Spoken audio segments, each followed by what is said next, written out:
Okay, this is Open Pit and Subsurface Mining by Dana, Maggie, and Colin. So first we have open pit mining, how the process works. It's usually used when deposits of minerals are relatively near the surface and the overburden, which is the surface material covering the deposits, is thin. It's an alternative to tunneling, and its steep walls are dug at angles less than vertical to prevent rock falls, and the inclined section of the wall is called the batter, and the flat part of the step is called the bench. Support is applied in the form of bolts and shotcrete. Mines are enlarged until the resource is exhausted or the ratio of overburden makes the veneer economically not feasible, and the types of minerals usually mined are copper, iron, and diamonds.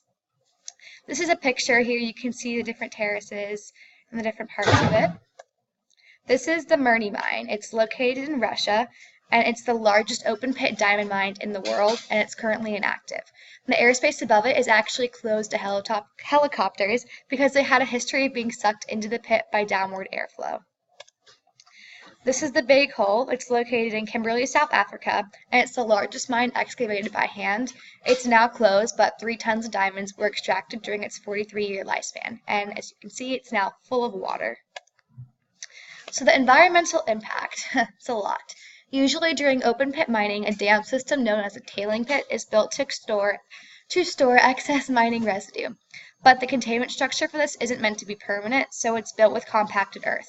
But the problem is, in a season of heavy rainfall, it can easily collapse and flood areas downstream. And along with destroying the habitats and homes to the regular effects of a flood, this residue, it's in the water, is hazardous and can have harmful effects on human health. It can cause respiratory and gastronomical types of cancer, and it can really affect life downstream.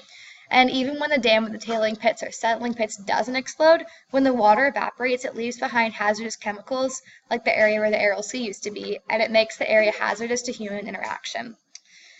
It's kind of like the process of salinization, but instead of leaving behind salt, it leaves behind hazardous chemicals. When soil is removed to create the mining pit, the sharper slopes can cause a larger amount of air and water erosion.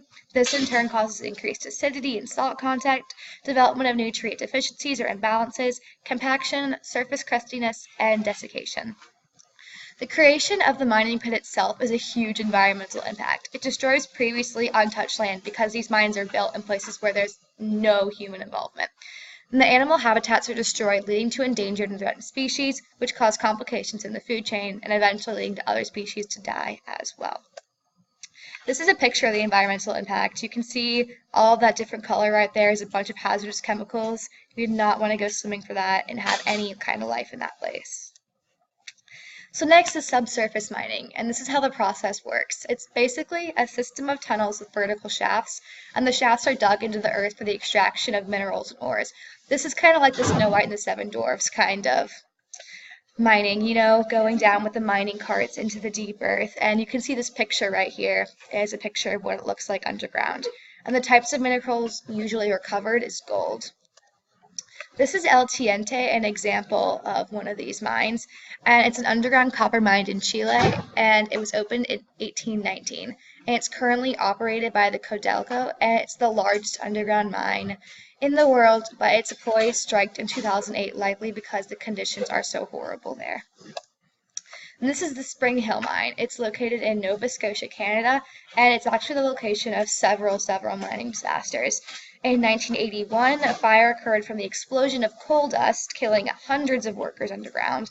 In 1956, mine carts full of coal broke loose and hit a power line, causing another explosion.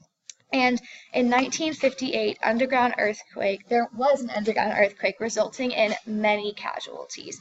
So as you can see, this type of mining is one of the most dangerous types in the world.